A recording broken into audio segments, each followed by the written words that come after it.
When my daughter-in-law told me to leave, I did not cry. I smiled instead, not because I was strong, but because my heart felt too tired to react. She stood near the kitchen doorway, arms folded, her voice calm but distant. Not angry, not loud, just firm, like she had practiced the words in her head many times before, saying them out loud. "I think it would be better if you found another place to stay," she said. The room went quiet after that. No shouting, no harsh words, just silence hanging between us like a heavy curtain. I remember looking at the clock on the wall. It was ticking, steady and slow, the same clock I had bought years ago when my son was still in college. I remember thinking how strange it was that time kept moving, even when my world felt frozen. I nodded gently, as if she had asked me something simple, as if she had said she was going to the market. Inside, my chest felt hollow. This was my home, or at least it used to be. I had lived here for years. I had cooked meals in that kitchen. I had folded laundry on that sofa. I had waited by that window for my son to come home late from work, and now I was being asked to leave it behind. I did not argue. I did not ask why. I did not remind her of everything I had done. Instead, I smiled softly and said, "All right, if that's what you think is best." She looked relieved. That hurt more than her words. That night, I lay awake in my small room, staring at the ceiling. The fan made a soft humming sound. The house felt different, quieter, colder. I kept asking myself the same question over and over. How did it come to this? I remembered the first time I met her. The first time she called me auntie instead of mom. The first time I felt like a guest in my own house but chose to ignore it. I never thought kindness could be mistaken for weakness. I never thought silence could be taken as agreement. And I never imagined that one day the home I built would quietly close its doors on me. But life does not always warn you before it changes. Sometimes it waits until you are comfortable, until you feel safe, and then it gently pulls the ground from under your feet. This is the story of how I slowly disappeared from my own family. Not in one day, not with one argument, but in small moments that I chose to forgive, until there was nothing left of me to hold on to. And this is the day I finally saw the truth. I grew up believing that family was something you held on to with both hands. No matter how hard life became, family was the place you returned to. That belief stayed with me through marriage, through raising children, through loss. It became the quiet rule that guided every choice I made. I married young. My husband was a gentleman, not loud with words, but steady with his actions. We built our life slowly, one small step at a time. A rented house first, then a modest home that still smelled of fresh paint when we moved in. Our son was born a year later. I remember holding him in my arms and whispering promises he could not yet understand. I promised I would always protect him. I promised I would never let him feel alone.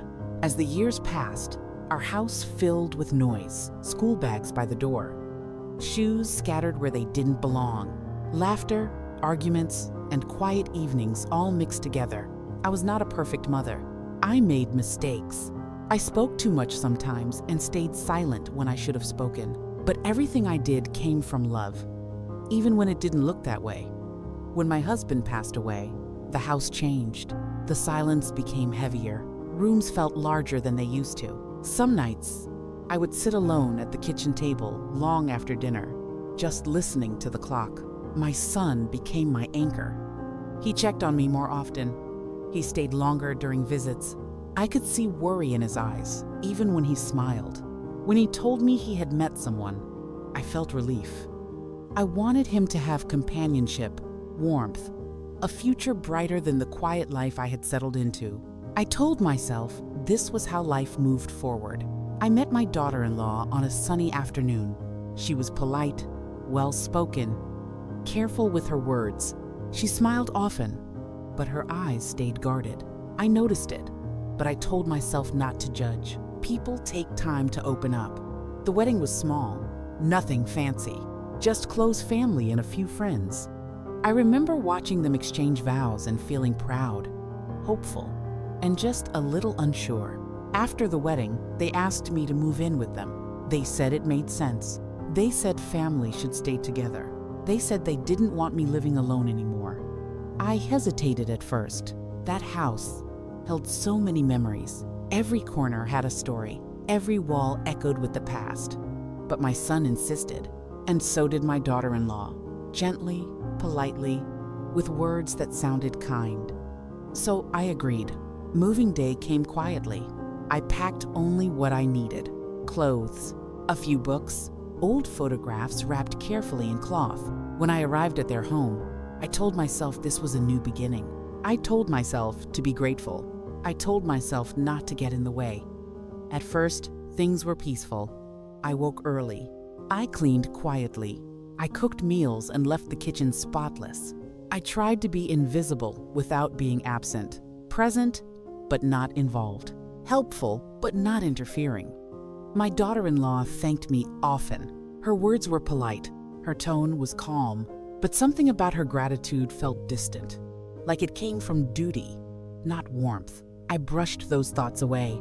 I told myself I was imagining things. I reminded myself that every home has its rhythm, and I was still learning theirs. My son seemed happy. That mattered most to me, so I stayed quiet. I stayed careful. At night, I lay awake listening to unfamiliar sounds, the hum of appliances, the soft footsteps from another room, a house that wasn't truly mine. Sometimes I missed my old home so badly it hurt, but I swallowed that feeling.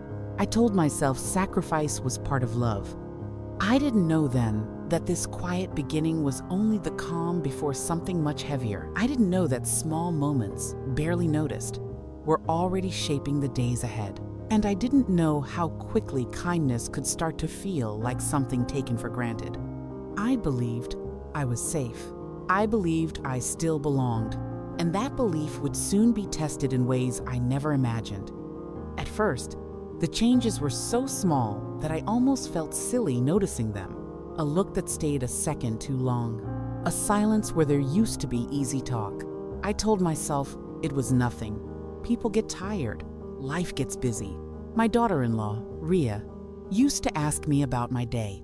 Now she barely looked up from her phone. When I spoke, she nodded without really listening. I learned to finish my sentences quietly. I started waking up earlier, hoping to stay out of her way. I cleaned the kitchen before sunrise. I folded laundry the way she liked it, crisp and neat. Still, something always felt wrong. One morning, she stood behind me while I was making tea. "You use too much sugar," she said softly, but her voice was tight. "I'm sorry," I replied, even though it was my cup. She sighed, and that sigh stayed with me all day. My son, Arun, was home less and less. When he was around, he looked tired.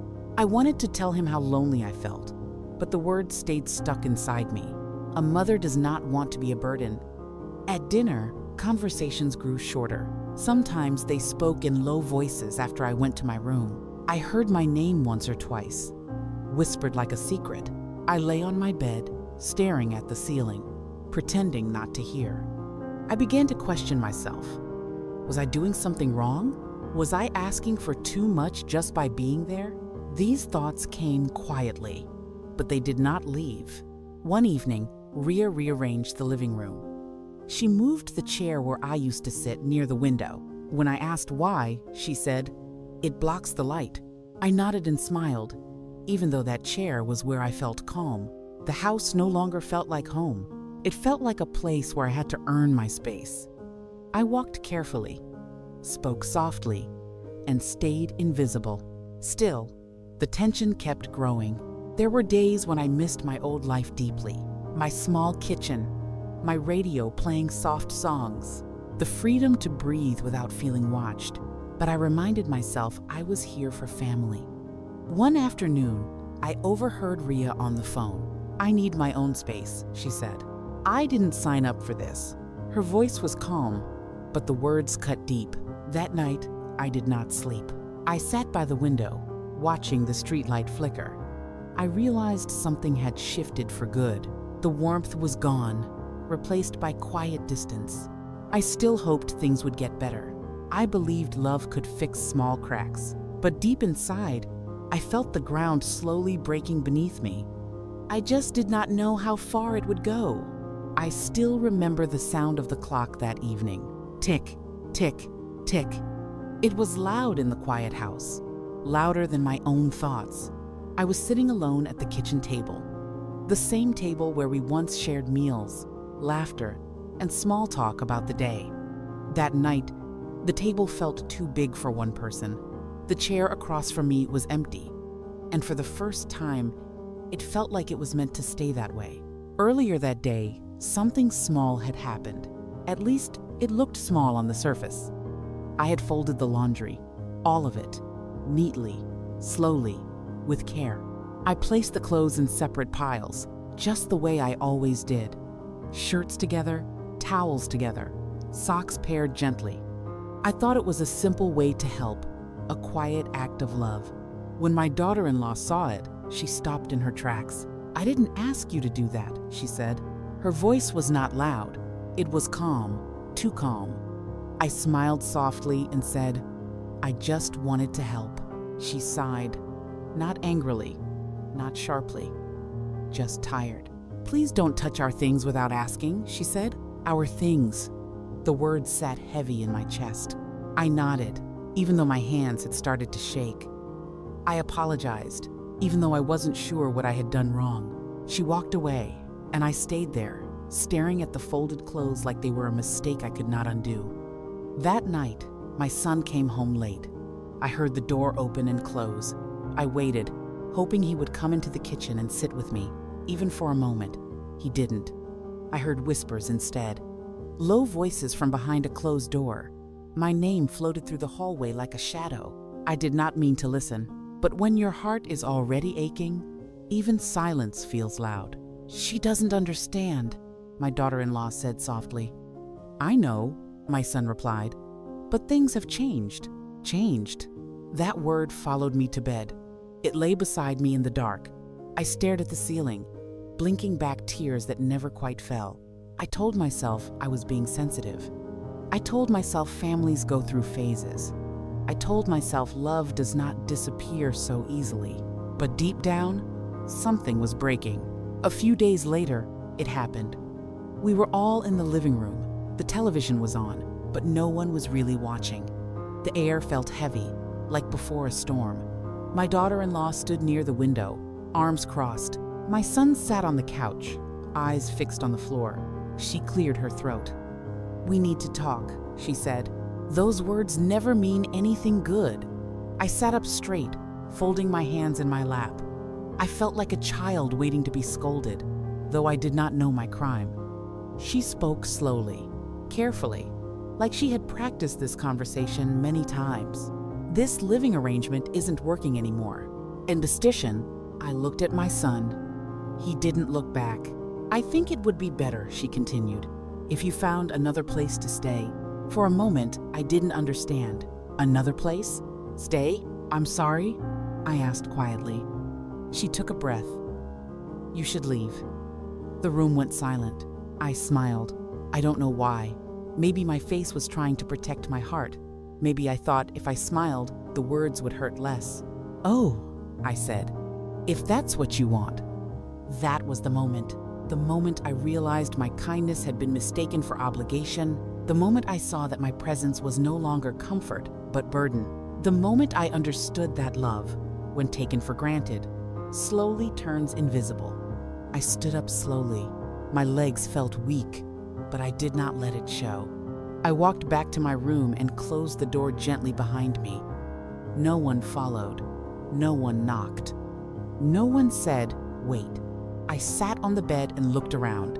The small room held pieces of my life: a framed photo, a folded shawl, a book I never finished reading. I had lived here, loved here, hoped here, and now I was being asked to leave it all behind. I did not cry that night. I just sat there, holding my hands together, finally seeing the truth I had been avoiding for so long. Sometimes, the deepest turning points arrive quietly. No shouting, no drama, just a simple sentence that changes everything. The house felt different after that day. Not louder, not angry, just quiet in a way that pressed against my chest. I stayed in my room most of the time. I folded my clothes slowly. I lined up my shoes neatly, even though no one asked me to. Every sound felt sharper. The ticking clock, the tap dripping in the bathroom, the door opening and closing somewhere far away. I kept thinking maybe someone would come. Maybe my son would knock and say, "Ma, let's talk." But days passed, and no one did. At meals, I ate alone. Sometimes she cooked. Sometimes she didn't. When she did, she placed my plate at the corner of the table, not beside them. I thanked her anyway. That's how I was raised. You thank people, even when your heart is breaking. One afternoon, I overheard her on the phone. Her voice was low but firm. "I just need space," she said. "I can't live like this anymore." I stood still in the hallway. I did not want to hear more. But those words stayed with me. Space. I wondered when I had started taking up so much of it. That night, I took out an old photo album. The pages smelled like time. There was my son as a child, missing his front tooth. There was his wedding day. I remembered how proud I felt standing behind them. I whispered to myself, I never meant to be a burden. The next morning, I made a decision, a quiet one, the kind you make when you realize staying might hurt more than leaving. I packed a small bag, only what I truly needed: clothes, medicine, that old photo album. When my son came home from work, I asked him to sit with me. My voice was steady, even though my hands were not. "I think it's time I go stay with your aunt for a while," I said. He looked surprised, then confused, then tired. "For how long?" he asked. "I don't know," I said softly. "Just until things feel lighter for you." He did not stop me. He did not argue. He just nodded. That hurt more than words ever could. When I left the house, I did not look back. I was afraid if I did, I wouldn't be able to walk away. At my sister's place, life was simpler, quieter. No one watched how I folded towels or how long I stayed in the kitchen. At night, I lay awake and listened to the ceiling fan. I thought about everything I could have done differently. Maybe I talked too much. Maybe I loved too hard. Maybe I stayed too long. Weeks passed. Then one evening, my phone rang. It was my son. His voice sounded different. Not rushed, not tired. "Ma," he said, "can we meet?" We met at a small park, the same one where I used to take him as a child. He sat beside me on the bench. For a long moment, neither of us spoke. "I didn't realize how much you were holding inside," he said finally. "I should have protected you better." I smiled, even though my eyes burned. "And I should have spoken up sooner," I said. We sat there as the sun went down, not fixing everything, just understanding a little more. I don't live with them anymore. Maybe I never will again, but I learned something important. Kindness should not erase you. Love should not make you silent. And sometimes, stepping away is not giving up. Sometimes, it is how you save yourself. I did not leave that house with bitterness in my heart. I left with understanding. That surprised even me. In the weeks that followed, I settled into a small rented room near the old market. It was quiet, too quiet at first, but slowly, the silence stopped feeling heavy and started feeling gentle. Every morning, sunlight came through a single window. I made tea for one. I sat on the edge of the bed and listened to the world wake up outside. No voices calling my name, no footsteps rushing past me, just my own breath. And for the first time in years, I could hear my thoughts clearly. I thought often about my son, about the boy who once held my finger when he learned to walk, about the man who could not find the courage to speak when it mattered most. I did not hate him for that. I understood something important then. Love does not always mean strength. Sometimes, love is silent because it is afraid. One evening, a letter arrived. His handwriting, uneven, careful, as if he had rewritten each line many times. "I failed you," he wrote. "I was scared. I thought keeping quiet would keep peace. I was wrong." I read that letter slowly. I did not cry. I did not smile. I simply breathed. A few days later, he came to see me. He stood at the door, just like a child again, unsure, small. He said, "Ma, I should have protected you." I looked at him for a long moment. Then I said softly, "I did not need protection. I needed to be seen." He nodded. Tears stayed in his eyes, but they did not fall. Some tears are not meant to. As for my daughter-in-law, time softened things. Distance has a way of cooling sharp edges. We speak now, not often, not deeply, but with respect, and sometimes that is enough. I learned something in this quiet chapter of my life. Kindness should never cost you your dignity. Love should never require you to disappear. And silence should never be mistaken for peace. If you are listening to my story and feel unseen in your own home, hear this. You matter. Your presence matters. Your voice matters.